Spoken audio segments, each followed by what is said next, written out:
cut. Iya. Ada si Igan. Iya. Saya dua ada. Kamera.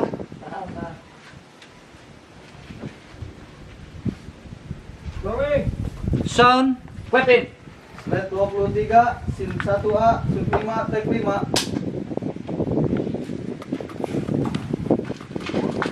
Action.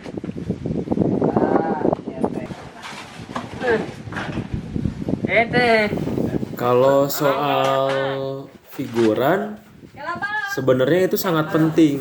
Kalau nggak ada figuran, film ini bukan apa-apa. Rolling. Action.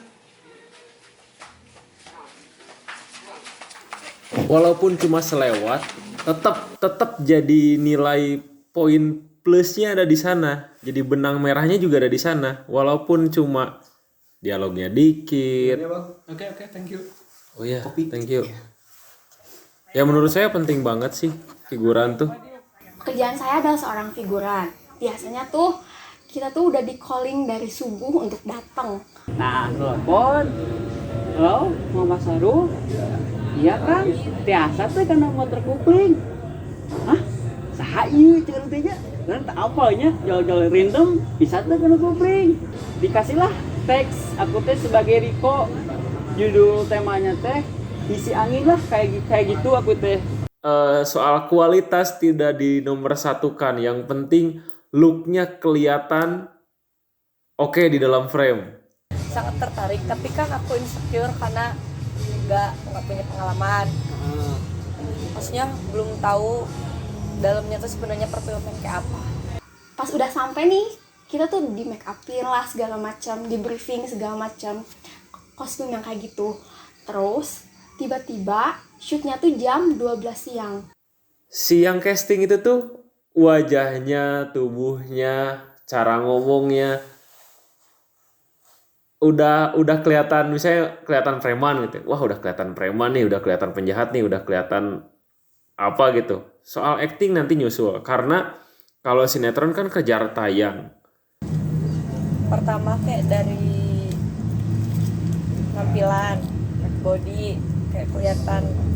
Maksudnya dia anggun, bisa kayak seksi kasual gitu bisa.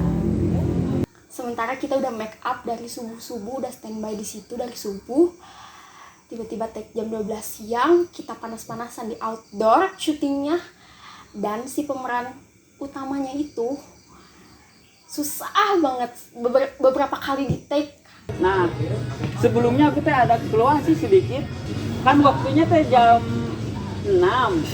Jadi bagus sih on time semuanya, tapi aku punya orangnya on time banget. Kalau jam 6 teh pasti jam 6 teh udah ada di tempat. Oke. Tapi kan maksudnya kayak kalau film kan perannya sebagai apa, nggak susah apa enggak yang diperanin ya, kayak gitu sih menurut aku kan awam, tapi menurut aku pasti yang pertama itu ya. Terus kebesokannya di calling lagi untuk datang pagi-pagi, subuh-subuh lagi. Dan take-nya terus berulang gitu. Kita take gak sesuai datangnya. Take-nya tuh jam 12 siang, jam 4 sore. Pokoknya pulang ke rumah kita kadang jam 10 malam, jam 11. Dan kata kru itu syuting paling sebentar. Cara Waktu menyampaikan. istirahat 15 menit lagi ya. Oke, siap. Tiap sutradara pasti beda cara ngarahinnya. Waktu saya di briefing pertama kali untuk ikut jadi figuran tuh, saya tuh gak kenal siapa-siapa di sana. Makanya waktu saya datang, kru-krunya pada judes, pada galak.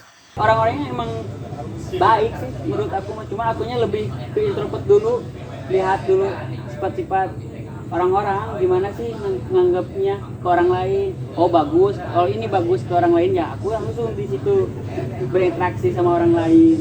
Kalau dibentak-bentak segala macam ya, tapi kan tetap nanti yang aku tonjolin kreativitas aku, bener nggak? Ya mau aku dibentak mau kayak gimana ya nggak aku anggap. Jadi si aktor tuh udah siap, udah anjir ini nih aku harus nih ngebunuh nih, ini aku harus ngebakar nih, kayak gitu-gitu. Di cara-cara treatment ngelatih Aktingnya beda-beda tiap sutradara. Punten Kang, nih motor yang kamu pakai yang ini, terus jaketnya pinjem jaket dulu sama kru tuh, pinjem aja jaketnya sama yang itu tuh, pinjem biar bagus, boleh lah, pakai dulu, dangdan dulu aku teh nih, dangdan. Nah, kuda dangdan, Riko, dipanggil saya teh, ya, kamu sebagai dari situ, terus maju, udah maju, kamu teh punten dulu ya, oh iya ngerti. Si figuran yang ada di frame harus bisa ngejaga mood. Walaupun di lokasi syuting lagi chaos, lagi ada marah-marah, lagi ada itu ya, ada chaos, ada yang lain-lain gitu ya. Yang pertama, awal pertama aku tuh udah bagus, gak ada yang dikoreksi lagi. Nah, yang kedua aku bingung, ini gimana ini, sama nggak yang pertama? Kata aku teh, ya udah samain aja we. Nah, pas keduanya ada yang salah, gak bagus yang pertama. Aku dikoreksi langsung sama timnya. Riko sini, kamu gak sesuai sama yang awal pertama. Nih pakai apa ini? Suara tuh.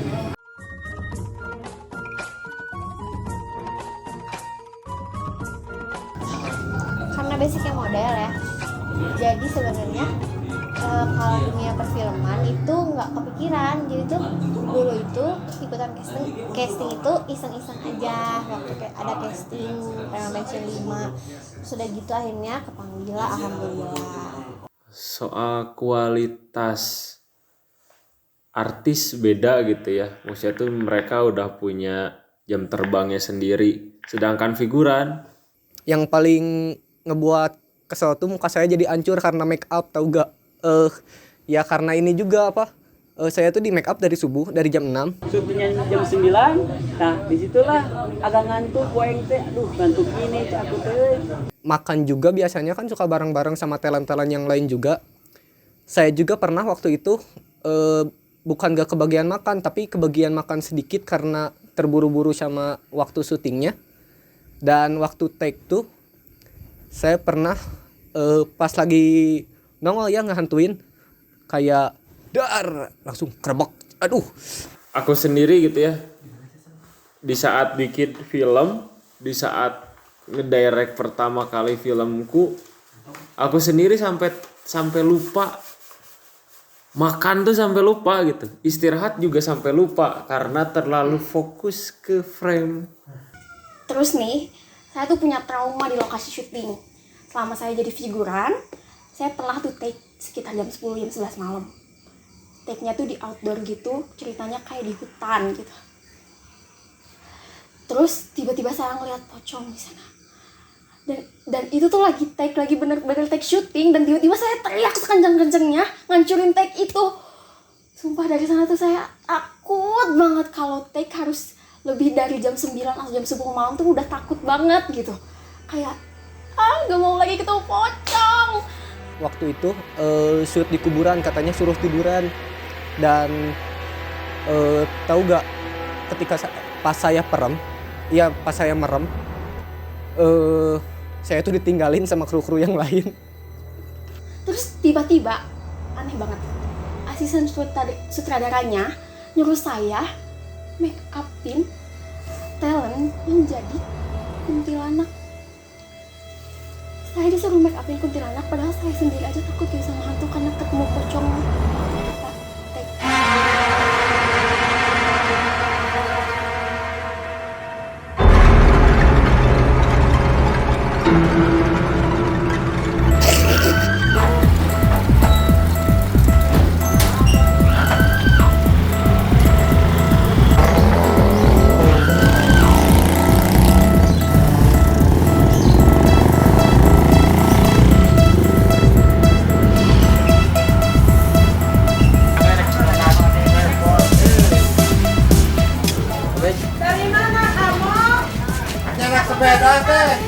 Nyalak sepeda dititipin di wajah abdi anu ikan nomor dia wajah abdi no ban anu jalan ban bibinya wajah abdi Sorry atuh ya, saya itu karunya nungguan. Dia teh Ibu Fatmawati Iya. Nyata itu dengan mau kena teh buatan PTG Garut gitu dijahit teh ku Ibu Fatmawati. Jantan dia teh bendera merah putih teh. Jadi keluarga Bung Karno gitu. Istrina Bung Karno nya. Oh, Ibu Fatmawati anu ngajahit. Ngan kaena PTG buatan Garut itu bahan mukena. Oh, gitu. Nah, Pak Ade menghadapi 17 Agustus ya hari kemerdekaan. Abi mah jalan ieu we gitu. Mana sok dijanjikeun 17 Agustus tah. Mati mah sok dijanjikeun merdagang kieu teh gitu. Menyambut kedatangan dia. Udah aya abdi mah nya sareng Maria mah ge di film mah teh abdi mah. Oh kapungkur. Bisa waktu sedang kampanye P3. Di film mah di mah. Di film mah. Abdi mah tukang joget dah. Aryo Maira mah abdinya sebagai yeunana we abdi mah. Ieu abdi mah. Ari itu mah hidup-hidupan. Abdi kieu daya sitar teh ya. Ieu we abdi mah kitu. Tahun seberapa itu, Pak? Eta waktu Pak Taufik Hidayat. Oh, Pak Taufik Hidayat. Ngiring abdi mah di shooting. Sering oke berarti nya jantan. Sering abdi mah. Ya kayak gitu-gitulah iming-iming yang positifnya mah walaupun bayaran kecil, walaupun di lokasi syuting nunggunya lama sampai ketiduran, tapi kalau mau masuk TV mah hayu, orang lain pasti gitu walaupun wah udah bapak-bapak udah tua gitu, tetap pasti pada pengen masuk TV mah gitu. Motivasi saya masuk TV sebenarnya untuk bikin orang tua saya bangga pertama, terus kedua juga bikin saudara-saudara saya di kampung kayak bangga gitu. Nah pas tanggal sebenarnya tanggal 2 genep langsunglah launching episode terakhir. Anjir aya dirinya Erek mah nobar jeung barudak hayu. Pas begitu aya urang asup TV anjing ngaran merindingna eta ngaran urang asup TV anjing cai teh asa teu nyangka kieu cai teh. Tah pas beres urang di dinya teh loba anjir anu ka urang teh beta tangan-tangan lah lebar ya artis. Perjalanannya berat banget, terus harus ekstra sabar, terus jangan kaget kalau tiba-tiba boom gitu, terus bayangan ada yang mau kasih kerjaan dan segala macam, dan harus sehat-sehat karena kerjaannya kita nggak tahu, misalkan harusnya 8 jam tapi jadinya 12 jam, kita nggak tahu gitu kan, misalkan ada endorse apa ini misalkan 5-6 jam tiba-tiba 10 jam, kita nggak tahu. Nah itu sih harus kuat mental juga karena kita nggak tahu orang-orang yang akan kerja sama kita apakah dia teh baik gitu ngetreatnya, atau misalkan emang ngetreatnya teh emang kayak tegas gitu, bukan galak ya berarti. Nah apa-apa teh dilanceuk itu si Boeng asup TV euy. Curang teh manya tinggal na YouTube curang teh didinya pas tinggalin na YouTube anjir pada kagum jeung asa teu nyangka si Boeng asup TV di nyatanya barudak emang teu nyangkanya urang asup TV teh ternyata bener-bener kenyataanna urang asup TV anjir. Syukur alhamdulillah di dieu teh mah. Hikmahna nya Bang ya. Hikmahna lah. Bisa nge-brandingkeun ngaran urang Boeng. Oke, siap.